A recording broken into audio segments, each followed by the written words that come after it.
fine girl, see fine skin. Check it out.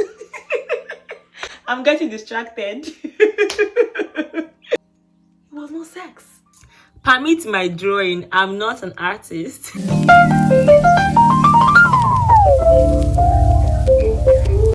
Hey besties, you're welcome back to my channel, and if you're watching me for the first time, you're welcome to the channel.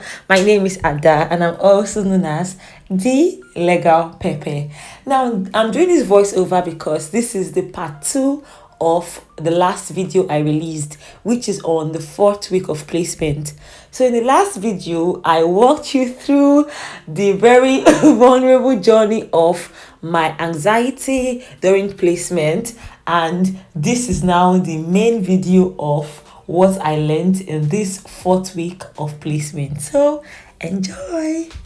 Now let's share the 2 things I learned from placement this week. Now the first thing I learned is the difference between sex and sexual violence. Now let's say for instance a woman gets disvirgined by sexual violence, maybe she gets raped. If they ask her if she has had sex before, most likely she will say yes. But one thing I learned from placement this week is sex and sexual violence are not the same. So if someone has been violated, that person did not have sex. That person had sexual violence meted against them, because sex by nature is consensual. So once anything is not consensual, it is not sex, it is violence. So that's something I learned, because I came across a client who kept saying that when people ask them if they'd had sex, they feel very bad saying yes, because they don't think they've had sex. It was violence. They did not have sex because it was not consensual. And you know what? I was like, it was no sex.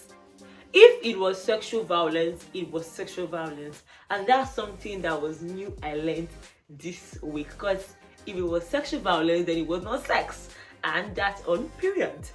So the second thing and the last thing I learned for placement this week is people's lens are not your experiences. People view you based on their own lenses. And the funny thing is, I learned this on placement and it applies to my life. In fact, it applies to my current situation. Let me give you a pictorial example. I am very bad in drawing, so manage me. So this is someone.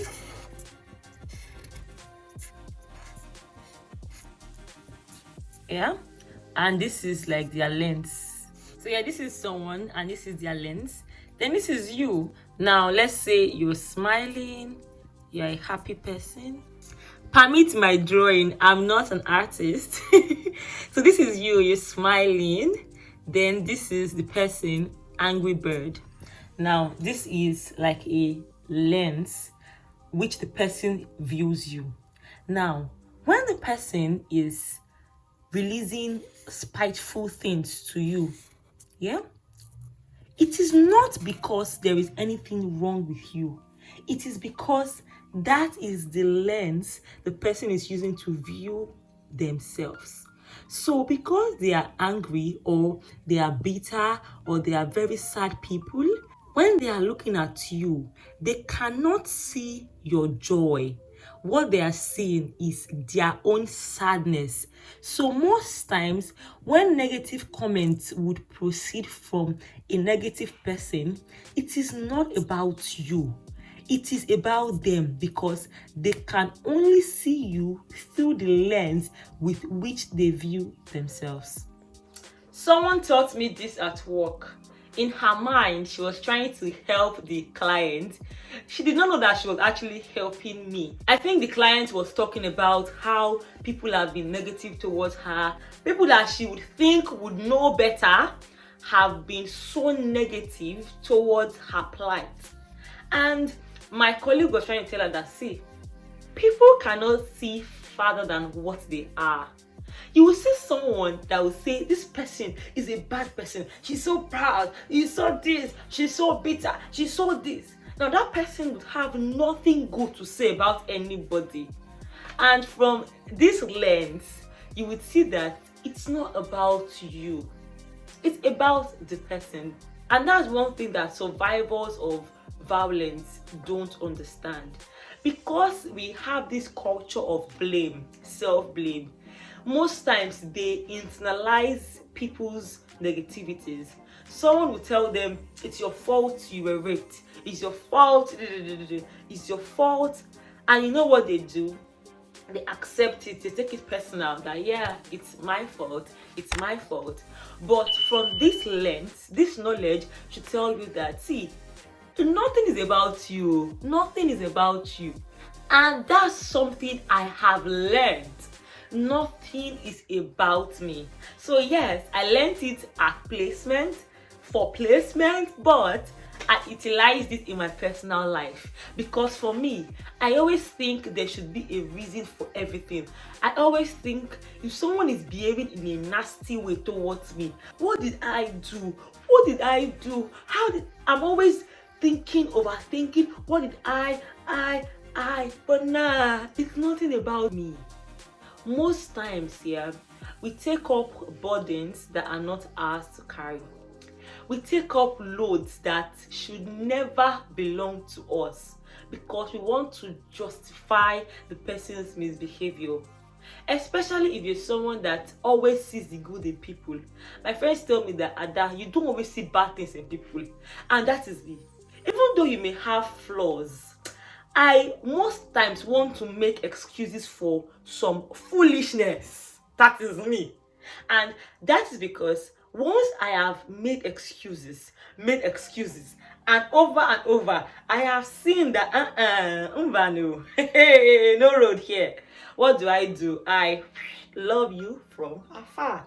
And this lens story was like teaching me a lot of things. For someone like me, I'm so big on energies. I have been able to create a very happy, peaceful, joyful life for myself, and it would not make any sense for me to allow somebody somewhere now infiltrate and scatter. Hey, I think I'm getting my groove back on. I have so much to offer to the world. I have so much greatness. I have so much, even just my smile, man. I have so much joy to offer to the world, and why would I let one person rob me of that opportunity of being in my happy place?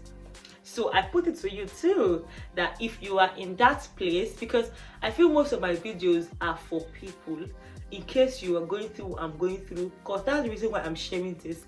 I could not, in short, I had no obligation to tell you anything I've told you today.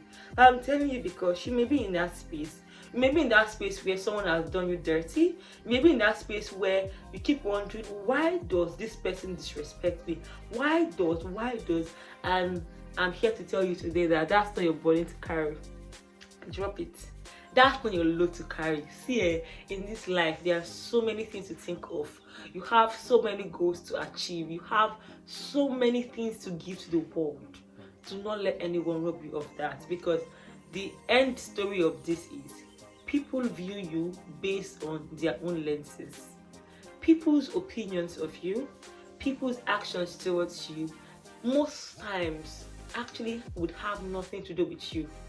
But because we live in a culture where we just want to take up the blame that is not ours, we take up some bodies that are not ours to bear.